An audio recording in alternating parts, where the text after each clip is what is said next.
Toyota Starlet, an iconic part of Irish motoring history, often found outside a church or parked up while its owner is inside picking up the messages or maybe collecting the pension. This one, as unassuming as the rest however, is different. While it might get a comment on the side of the road like, "Jesus lad, she shines up well," if you stop for a moment and really pay attention, you will realise that this little Starlet is far from a Sunday cruiser. It gives you only the slightest hints that it is in fact a usurper, a kingslayer, an absolute animal.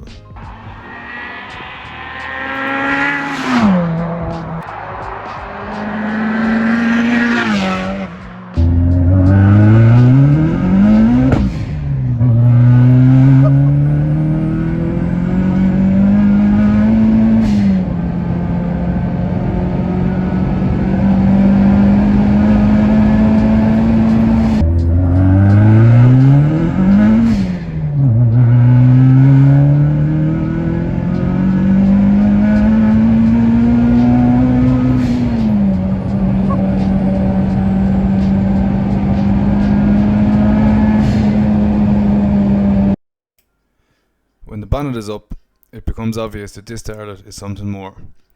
John has built this over the years and has now perfectly refined it. It runs off manifold pressure, so surprisingly, you can drive the car respectfully, and in low revs, it's not overly obnoxious, it's actually fairly subtle. Or, you could put your foot down and have your face torn off while the Precision 6235 Turbo screams at you and the Mercedes supercharger whines for more punishment. John has also handmade his air intake manifold, going to the extremes of rifling the intake chutes to allow for a smooth and even passage of air entering the ported and polished head. He's built an extremely well balanced and well rounded car here, and what's more impressive is that when the bonnet is closed, you'd never even know.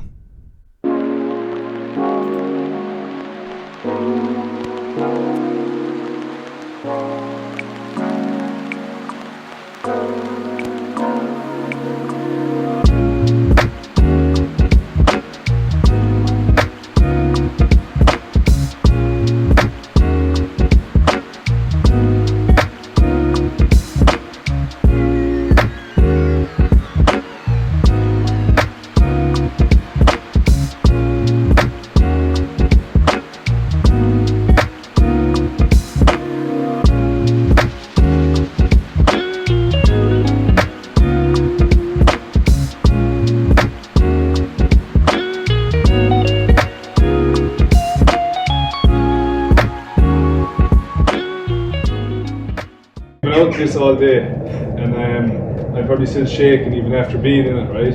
And we've had a load of discussions about what this thing is, but what is it to you? What is in this thing right now that makes it stand out to any other Starlet that we see every day? It's the fact that it's got a supercharger on it, Yeah. as well as a turbo. But it's the fact that I tried to do something that nobody's ever done before. I've definitely never seen it done before. I think there's one other car that was up in Donegal, but this was before that, and then there's a lad in Germany, Yeah. which was before this, Yeah. smaller supercharger. The supercharger's up Mercedes, and the turbo is a Precision Turbo 6235. Yeah. And a huge amount of custom stuff in it, like even down to the intake is something that you've made yourself. Yes. Do you know, which is what's so impressive about it. Do you know, it's not a buy off some website and bolt on kit. It's handmade and then developed over a period of years, really, hasn't it? Yeah, it's old school. Yeah. Tuning and hot rodding or whatever you would call it. Yeah. You know, I had one of the Corolla branch manifolds on, and different other ones, and then I decided to make my own. Yeah. And when I was doing research on the runners, I had the spirals machined into the runners. Like a gun barrel, you were saying? Yes. Yeah. So it rotates the air and stuff like that. Yeah. You know. Same with the fuel rail. Yeah, the fuel rail. I made that. I actually cut an old fuel rail in half, bolted it to this because this came as a blank. Yeah. And I drilled it. Yeah. And I got these welded on, and we went from there. And this has been on the car for several years now. Yeah. No problem whatsoever. Engine management then, link ECU and all the link sensors, everything is linked really, isn't it? Yes, yeah, I've got a Link G4 Plus Yeah. Atom, which is one of the older ones. There's a newer one out now with more sensors and stuff like that on it. Yeah. But I'm happy with the way this one is at the moment. This is still ticking every box that you needed to tick. Yeah. No. It's in the glove box. Yeah. Fuses are in there, relays are in there. Yeah. So everything's tidy. Yeah. And we've just been developing the car over the years and improving it, blowing stuff up, finding stuff doesn't work, you know what I mean? Yeah. So, you know, and it's the same with this bracket here. Yeah. And a different bracket on. Jonathan, the lad that does the machining for me, he made all this on a 3-axis milling machine. Yeah. And this came out of my own head. And between the two of us, we worked out what I was trying to explain to him. And this is what you were saying, where you're utilising the holes that are in the head already for the original top mount intercooler. Yeah. That's now what's bolted onto that, and then it's also feeding over this way into your power steering provision, really, isn't it? Yeah, yeah. Okay. The power steering's gone. Yeah. There's an electric saxo power steering pump on there now. Yeah. And also what I've done was I had slots machined into the bracket, so you can move it left to right to align the belt up. Yeah. Relatively simple. Yeah, a lot of it's all simple. There's no major controlling of it. Yeah. It's the same with the valve that I got machined. Yeah. That was machined out of 4-inch billet, and on one side I got a flap put into it, and on the shafts of the flap I got needle roller bearings put on it. Yeah. So you've got no resistance whatsoever. Right. So what happens is the supercharger goes into the valve. Yeah. There's pressure there through the turbo, and the flap's closed. Yeah. So when the turbo comes on boost, the supercharger turns off. There's an overlap on it, and what's also happening is the turbo can take in as much air as it needs. Yeah. With the valve and the flap. Yeah. There's no electronics controlling that or anything like that. It's all manual. Yeah, it's all manual. Mechanical, I suppose, is the word. Yeah, mechanical. It's a very mechanical basic setup. Yeah. But works incredibly well. Yeah, yeah. Like we were out in it there today, and you were saying that also you have the exhaust valved. Yes. And the difference when you open up the exhaust and let it fully out, it's incredible. Even in power and sound. You know, you were saying that the exhaust being closed with the valve is actually kind of restricting the turbo, isn't it? Yes, and that's a 3-inch exhaust system as well. Yeah. So for some reason it's doing that. Yeah. But as soon as you open the valve, the turbo comes on song straight away. It's crazy. And you're off. It's absolutely crazy. And like, you drove down to me here 2.5 hours of a drive. Yeah. Yeah. We didn't even have a cup of tea when we first met. We just kind of jumped into the car and went off. Like, did another couple of hours of driving and are back now, and it didn't miss a beat. Not one beat did it miss. Like, it's so well put together for something that's so unusual. But that just goes to show the development that you've had to put into it over the last few years, and the fine tuning. You've gotten the perfect mix of stuff in this car here at the minute. It's incredible, and it's a credit to you and all the lads that have done your tuning and everyone. It's incredible, you know. So hats off to you for that. Yeah, I mean, like we've just put the R8 coils in. Yeah. Again, me looking at stuff. The brackets that are holding the coils down are made out of door handles. Yeah. From the kitchen unit. Kitchen door handles holding them down. There you go. You can see where the screws go. Yeah, and works perfect. You know, yeah. And there's kind of a team for that like you're using a very practical approach to do something that some might consider impractical, and you've made a completely practical car out of it. Yes. Like we were saying, when you're driving it, it's either on or it's off. But if you want to drive this car and have it as a completely normal Starlet, you can do that. Yes. You can be in the low rev range driving along. You won't make any noise, and it'll be a completely drivable car. And then when you want to flick that switch, it becomes an absolute demon. Yeah. You know. As I say, what happens is once it works on manifold pressure, so you can drive the car through all the gears without it coming on boost. Yeah. And as soon as you get to a certain point, the supercharger kicks in. Yeah. And then off you go. And my God, does it kick in? Yeah. You've got two different things. You've got the one with the exhaust open, then you've got the quieter version where you hear the supercharger more. Yeah. Which is not as aggressive. Yeah. And like we were saying, the analogy that was used is this thing, when you're on it, will tear your face off, but it'll also tuck you into bed at night and read you a bedtime story. That is a great analogy. Yes. It's the best of both. It's the best of both worlds, and like the details that are in it, like keeping the steel wheels, like the ultimate sleeper, complete sleeper of a car. And like even the looks that we got today, going past a couple of lads, you can see them just turn around and be like, what on earth is after happening here? Yeah. And like going with Renault Megane wheels. Yeah, Renault Megane, yeah.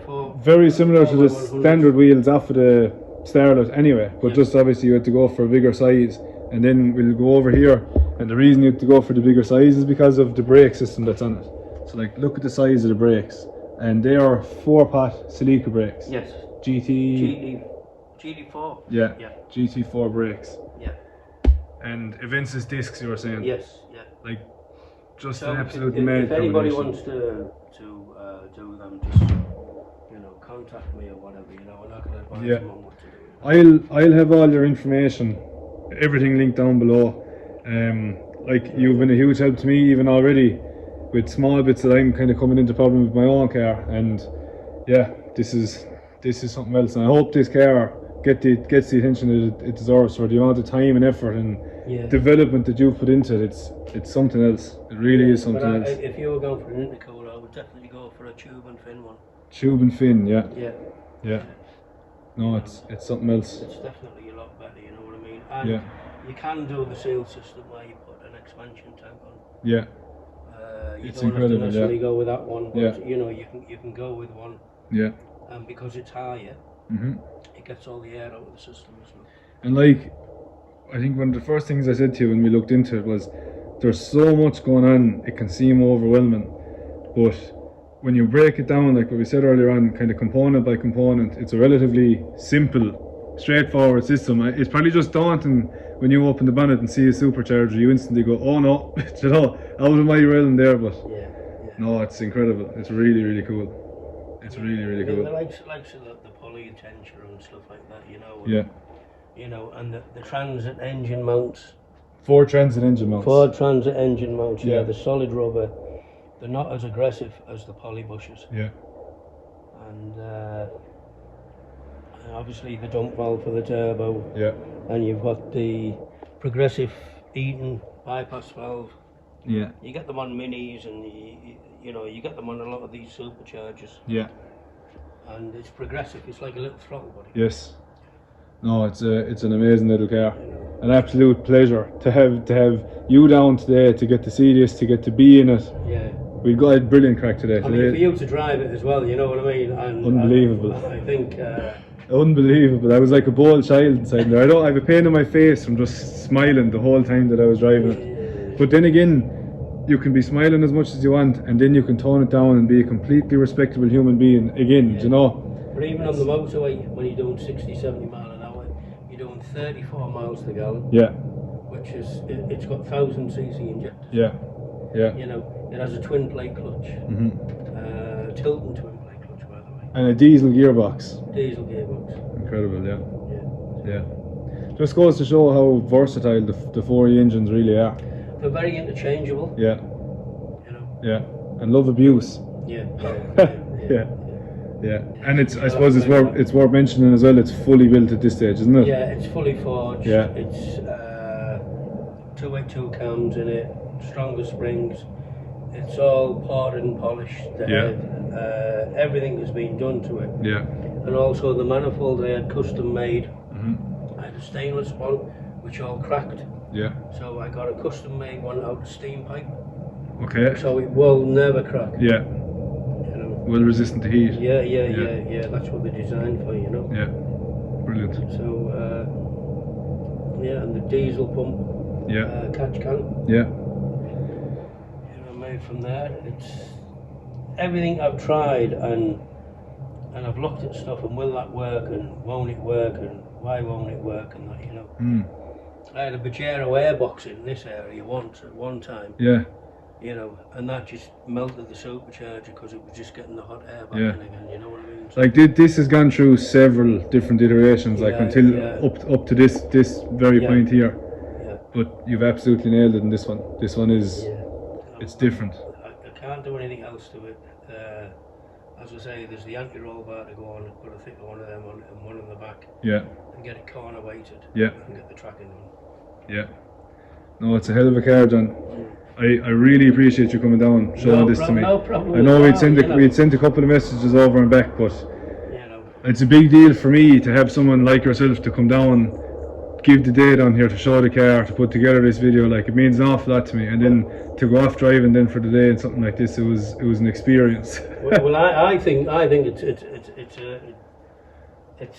I appreciate you asking me to come down. You know what I mean? Because it's just nice to get some recognition for what I've done. You know. This deserves an awful lot of recognition, and you do for everything that you're after doing to this thing. It's incredible. As I say, a lot of people like hiding their ideas and what they've done. I'm the opposite. I will let everybody know what I've done, and if I can help somebody by just improving something, Yeah, by all means, I'll do it. You know. that's amazing. John, look, I think we'll leave the video there. Okay. I think we've ticked off enough of stuff. We've been up and down enough roads. We've given my mother enough of a go into this thing as well. So, look, I really appreciate it. Thanks a million for everything. No problem at all. And I'm sure we'll see this car again down the line. Oh, you will do. Yeah. I'll No get the matter. next up. Nice one. Thanks, John.